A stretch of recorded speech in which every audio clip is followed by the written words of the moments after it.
All right. Waiver watch. Yeah, we'll hop into the waiver wire watch. I'm going to kick this off with my boy, Kenny Dubbs. If you've been following us since the beginning of the season, you know this is one guy we're fairly high on going into the season. Kenneth Walker. With Rashad Penny's injury this week, we saw a small, tiny glimpse of what Kenny Dubbs is capable of. Walker ran 8 times for 88 yards and a touchdown. Although this is a small sample size, Walker still averaged 11 yards per carry. It is a small sample size, but once Penny went down, he had 88% of the snaps on offense. So, and with Penny out for the season, this is thrusting Kenny Dubbs into a starting workhorse back type of role. Feel like last week I said something about Penny with his injury history too. So if you had Walker, make sure you have him as a handcuff, and 1 weekend, boom. Right. Yeah. But Kenneth Walker is going to be really good. He's immediately a running back 2 in my opinion. Yep. And he is going to have running back 1 upside. Yep. He's only rostered in 47% of Yahoo leagues. I use Yahoo. Yep. I know you use Sleeper. Yeah, so I believe he's available, or he's rostered in 56% or something like that. So about half of he's rostered in. And I mean, he should be added in any league that he's available. If you're not going to get him, you're losing him. Yeah, I think he's a league winner. I 100%. I agree. I have him and Damian Pierce in my keeper league. I'm pretty hyped about that. Ooh, that's really good. Yeah. Next guy is that you should be watching out for is Alec Pierce. Although the Thursday night football game between the Colts and Broncos was really painful to watch, there was a bright side for fantasy owners, and that is Alec Pierce breaking out into fantasy relevance. Pierce caught 8 of 9 targets for 81 yards, and although this stat line seems about as boring as the quarterback throwing to him, it shows promise of a wide receiver 3. This was Pierce's second straight game with 80 receiving yards. Yeah, he's looking solid. He's carving up that wide receiver 2 role behind Michael Pittman. Going into the year, you didn't really know what kind of role Alec Pierce would have. Right. Rookie 2nd round pick. He's shown he could fill in that role. And he's rostered in less than 10% of Yahoo leagues. Yeah.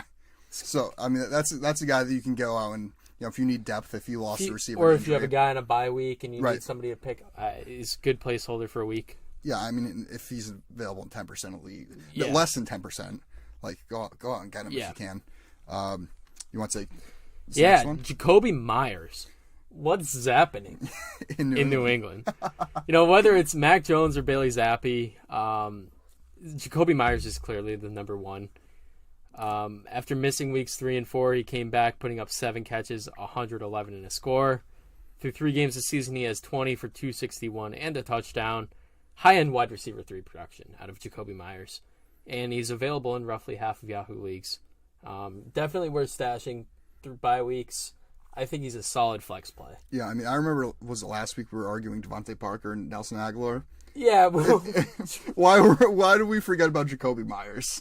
Yeah. It feels like a year in and year out, like ever since he's been in the league, he's kind of been the go-to guy in New England. Yeah, the thing with him that I never really liked is that he couldn't score. Right, but he scored. Yeah, he scored. Yeah, I like Myers a lot moving forward. Yeah, the last guy in the waiver wire watch, he's none other than the human multi-purpose tool himself, Taysom Hill.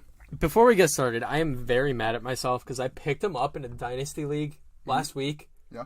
Just because I had an open spot, and I figured if something happens to Andy Dalton, he becomes a quarterback, and I get to start a quarterback at my tight end position. Right. I pick him up, and I don't start him. He puts up over 40 points on my bench. Yeah, Taysom Hill's kind of like your friend that is annoyingly good at everything he does, even if it's his first time doing it. Yes. Passing, Hill delivers. Receiving work, Hill will come through. Rushing, just look at his stat line this past week. He ran 9 times, 112 yards, and 3 scores.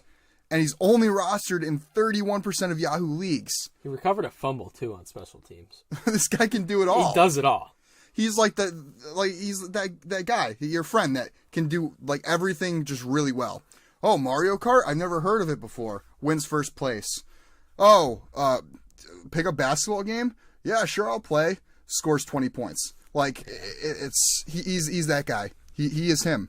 And I haven't even gotten to the best part about this. Well, Griffin kind of mentioned that was in most leagues he's labeled as a quarterback and a tight end.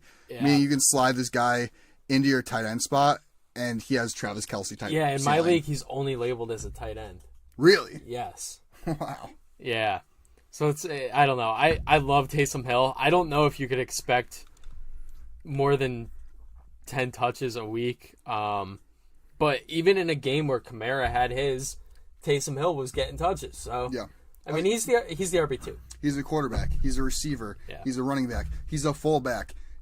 Hell, you use him on special teams. You use him as a returner. Like this guy does it all. It's crazy.